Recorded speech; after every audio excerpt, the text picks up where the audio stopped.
नमस्कार, स्वागत है आपका चंबा हलचल में और मैं हूं आपके साथ आंचल मूंगिया। दर्शकों, चंबा हलचल का हमेशा से यही प्रयास रहा है कि वो आप तक हर वो जानकारी उपलब्ध करवाएं जिससे आप अभी तक रूबरू नहीं हुए हैं।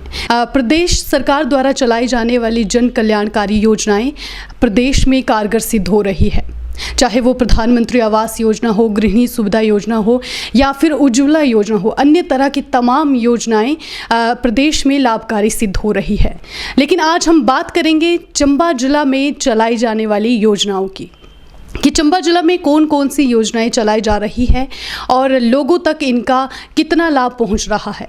इस वक्त हमारे साथ DPO district programme officer Balkrishna Sharma ji मौजूद हैं। हम इनसे बातचीत करेंगे, इस विषय पर विस्तार पूर्वक चर्चा करेंगे। तो सबसे पहले मैं स्वागत करती हूँ सर आपका चंबा हलचल में। धन्यवाद। तो सबसे पहले सर आप हमें ये बताएं कि जिला चंबा में कौन कौन सी योजनाएं चलाई जा रही हैं। सामाजिक न्याय एवं अधिकारिता विभाग की 2 विंग हैं। हाँ जी। इसमें एक महिला एवं बाल विकास विंग है। जी जी। इसमें जिला में समेकित बाल विकास सेवा परियोजना चल रही है, जिसमें बच्चों एवं महिलाओं की कल्याणकारी योजना है। बच्चों की कल्याणकारी योजना में सबसे पहले जो है आंगनबाड़ी केंद्र चले हुए, उसमें 0 से 5 साल तक के बच्चों को प्री स्कूल, 3 से 6 साल के बच्चों को प्री स्कूल एजुकेशन और 6 माह से 6 साल तक के बच्चों को जो है स्पेशल न्यूट्रिशन यानी कि पूरक पोषाहार दिया जाता है। अभी प्री स्कूल एजुकेशन जो हम देते हैं, इसका मकसद है बच्चा स्कूल जाने से पूर्व पूरी तरह से तैयार होकर प्रिपेयर होकर जाए। उसमें बच्चों को बिना किसी सिलेबस के जो है ये बच्चों को सिखाया जाता है, पढ़ाया नहीं जाता, सिखाया जाता है, जिसका मानसिक और बच्चों का शारीरिक विकास हो। मानसिक विकास में बच्चा जैसे गिनती चार्ट, रंगों का ज्ञान, क ख ग, खेल खेल में कोई प्रेशर नहीं होगा, बच्चे के ऊपर दबाव नहीं होगा कि पढ़ना है, वैसा कोई दबाव नहीं होता है। उसमें सिर्फ खेल खेल में बच्चों को रंगों का ज्ञान, गिनती खेल खेल में जैसे वो करते हैं वो सिखाया जाता है। उससे बच्चों का मानसिक विकास होता है। और स्कूल जब बच्चा स्कूल जाता है तो थोड़ा बहुत प्रिपेयर हो जाता है कि मैंने स्कूल में क्या वो करना, और बच्चा अच्छा उसमें ज्ञान, थोड़ा बहुत ज्ञान उसको प्राप्त हो चुका होता है। इसमें शारीरिक विकास में बच्चों के लिए हमने विभाग द्वारा जो है बिल्डिंग ब्लॉक्स, झूले, क्या स्लाइडिंग ऐसे दिया, तो बच्चा खेल मतलब बच्चा आंगनवाड़ी जाने से कतराए ना। तो ऐसा एक माहौल तैयार किया होता है कि बच्चा खुशी खुशी इसमें खेल कूद में ही बच्चा प्रसन्न रहे। इसके उसमें प्री स्कूल के बाद हमारे पास SNP पूरक पोषाहार जो दिया जाता है, उसमें बच्चों खाना तो घर से खाता है बच्चा, लेकिन जो बीच का जो गैप होता है उसमें से जैसे दलिया है, खिचड़ी है, पास्ता है, ऐसे से बहुत सारे पौष्टिक तत्व से भरपूर होते हैं। उसमें आजकल तो वैसे जो भी फोर्टिफाइड ही इवन के चावल भी फोर्टिफाइड आ रहे हैं, जिससे बच्चों को शारीरिक विकास हो। बच्चों के लिए प्रति माह 1 तारीख को वजन और लंबाई वगैरह नापी जाती है बच्चों की, तो उससे जिससे ज्ञात होता है कि बच्चा ठीक ढंग से विकास, शारीरिक विकास हो रहा है या नहीं हो रहा है। इसमें मैं एक तो सैम और सैम मतलब कुपोषित और अति कुपोषित, जो बच्चा अति कुपोषित श्रेणी में आता है उसको जिला प्रशासन की तरफ से एक पोषाहार पुनर्वास केंद्र स्थापित किया जिला चिकित्सालय में। उस बच्चे को जो अति कुपोषित, उस बच्चे को हम वहाँ रेफर कर देते हैं। उसमें संदर्भ सेवाएं बोली जाती हैं। वो बच्चा चिकित्सकों की निगरानी में बच्चा की उसके अंदर क्या मतलब किस तरह की उसमें कोई प्रॉब्लम है या कुछ है, तो उसको ठीक मतलब जितने दिन तक वो उस पुनर्वास केंद्र में रखना चाहें रख सकते हैं, बिना किसी सब खाने जो बच्चे के साथ अभिभावक गए होंगे उनका भी और बच्चों के भी पूरा खान पान सारी फ्री में सुविधा दी जाती है। सर, जैसे आपने कुपोषण की बात की है तो मैं आपसे जानना चाहूँगी कि जिला में कितने कुपोषित बच्चे हैं और उनके बचाव कार्य क्या कर रहे हैं, आप उनके लिए क्या राहत कार्य दे रहे हैं? सितंबर माह में जिलाधीश महोदय ने पूरे ज़िले में जितने भी बच्चों को वज़न लेने और जो भी है उसको वज़न लंबाई लेकर के रिपोर्ट प्रस्तुत करने के लिए कहा था। तो उस दौरान हमने 46,121 बच्चों का वज़न लिया था, जिसमें से हमारे पास 376 जो है कम कुपोषित थे और 85 बच्चे जो अति कुपोषित थे। उसका वो भी विश्लेषण भी किया गया था कि कुपोषण का कारण क्या है। तो उसमें ये पाया गया था कि एक तो परिवार का साइज बड़ा है, माँ बच्चों की प्रॉपर केयर नहीं कर पा रही है, एक आदमी घर का मुखिया जो एक आदमी काम करने वाला है, बाकी जो है मदर घरेलू कामों में खेती बाड़ी में व्यस्त रहती थी, इस करके बच्चों को प्रॉपर ध्यान नहीं दिया जाता। दूसरा, जो बच्चे जुड़वा पैदा होते थे उनमें ये समस्या पाई गई थी। बाकी ऐसा इसमें विश्लेषण के और भी छोटी मोटी कमियां पाई गई थी। उस पर जिलाधीश महोदय ने ये बोला था कि इसका कोई एक्शन प्लान तैयार किया जाए, कार्य योजना की। इसको स्वास्थ्य विभाग, महिला एवं बाल विकास और बाकी जो भी जिस विभाग की आवश्यकता होगी, आयुर्वेदा हो गया, उनके सहयोग से जो इस समस्या को दूर करने का प्रयास किया गया था। अब वर्तमान में ये थोड़ी संख्या कम हुई है, तो इस पर अभी भी उपायुक्त महोदय इसको कड़ा संज्ञान ले रहे हैं और काफ़ी इसमें ध्यान दिया जा रहा है। सर, अभी जैसे आंगनवाड़ी केंद्रों की बात करें तो वहाँ पर अभी जैसे हम सभी जानते हैं कि कोरोना का दौर चला हुआ है, तो आप किस तरह से खाद्य सामग्री उपलब्ध करवाते हैं ऐसे में? अभी जो राशन दिया जा रहा है बच्चों को पूरा इसका प्रोटोकॉल के ध्यान रखते हुए बच्चों को THR मतलब पैक करके घर को भेज रहे हैं।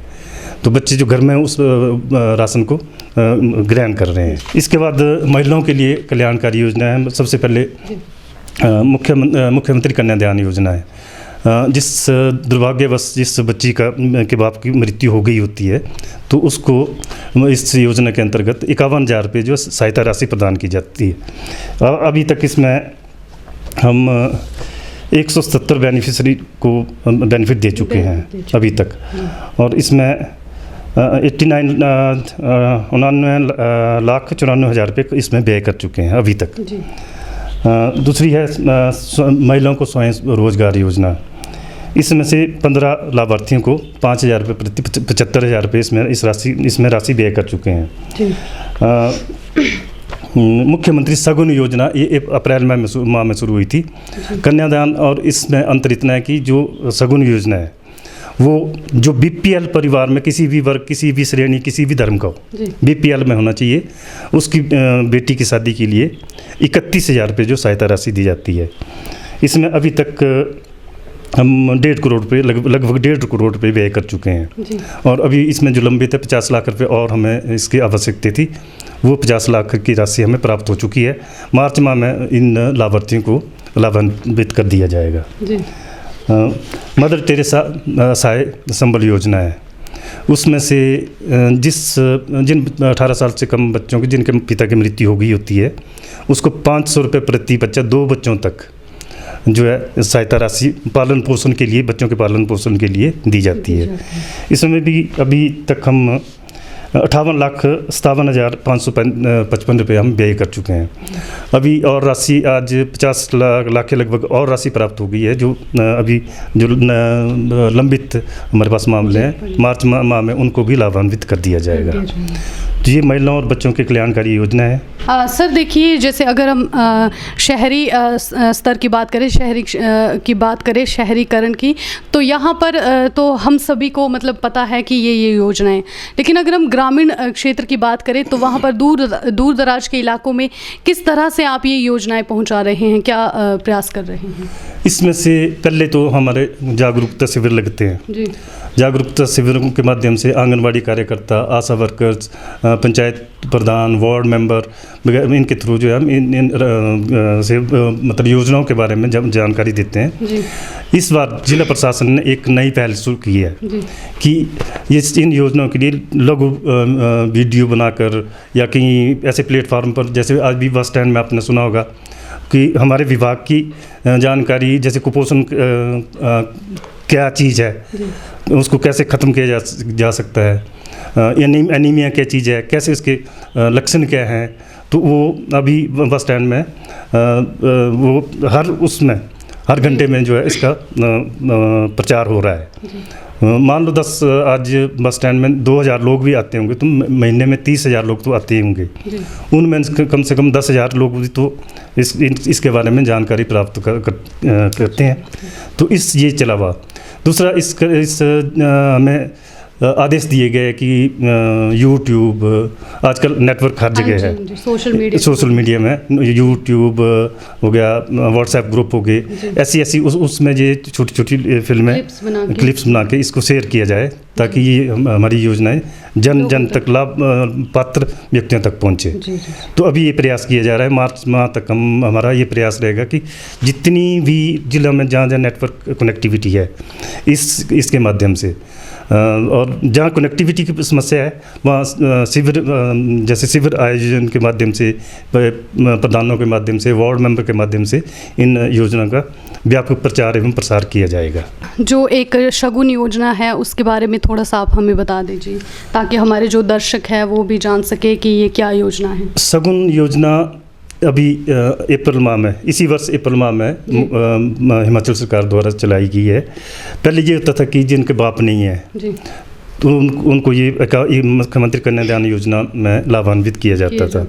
लेकिन ये पाया गया कि कुछ परिवार जो BPL में काफ़ी मतलब जिनको आवश्यकता रहती है, आर्थिक सहायता की काफ़ी आवश्यकता रहती है, इसलिए जो है शगुन योजना उसमें कोई वो नहीं है, सिर्फ BPL परिवार से होना चाहिए। एक बात और, जो जितनी हमारी कल्याणकारी योजनाएं हैं, पहले इसका इनकम क्राइटेरिया था परिवार का 35,000, वो अभी इसी माह से बढ़ाकर 50,000 रुपये कर दिया गया है। शगुन योजना के हर स्कीम में, किसी भी मदर टेरेसा में किसी भी पहले 35,000 का था, इसमें अब 50 इसको बढ़ाकर 50,000 रुपये कर दिया गया है। तो शगुन योजना 31,000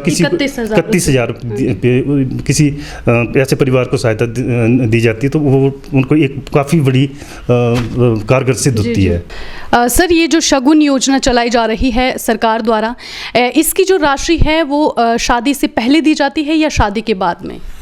इस योजना के अंतर्गत जो है जिसकी शादी है, शादी से 2 माह पहले भी आवेदन कर सकता है ताकि शादी में उसको काफ़ी सहायता प्राप्त हो सके। अगर शादी के बाद भी अगर कोई छूट गया, लाभार्थी छूट जाता है तो उसको 6 महीने के अंदर ही आवेदन करना होता है और 6 महीने तक उसको जो है इसका अतिशीघ्र जो भुगतान करने का प्रयास किया जाता है। तो दर्शकों, जैसा कि हम आपको अपने चैनल के माध्यम से विदित करवाना चाहते हैं कि जो शगुन योजना है प्रदेश सरकार द्वारा चलाई गई योजना, जिसका गरीब वर्ग में जो लोग आते हैं या आर्थिक तौर पर जो कमज़ोर है, जो अपनी बेटियों की शादी करने में सक्षम नहीं है, वो इस योजना का भरपूर लाभ उठा सकते हैं। क्योंकि कई इलाकों में या दूर दराज ग्रामीण क्षेत्रों में इन योजनाओं का अभी तक पता नहीं है या जो वंचित रह गए हैं, उनके लिए हम चैनल के माध्यम से बताना चाहते हैं कि इन योजनाओं का भरपूर लाभ उठाएं और आप भी लाभान्वित हो। तो ये थे हमारे साथ DPO district programme officer Balkrishna Sharma ji. इन्होंने आप तक हर एक जानकारी पहुंचाई है। इन योजनाओं का लाभ आप भी घर बैठे उठा सकते हैं। तो ऐसे ही देखते रहिए चंबा हलचल और बने रहिए हमारे साथ। मैं आंचल मोंगिया आप लोगों से इजाज़त चाहती हूँ। धन्यवाद।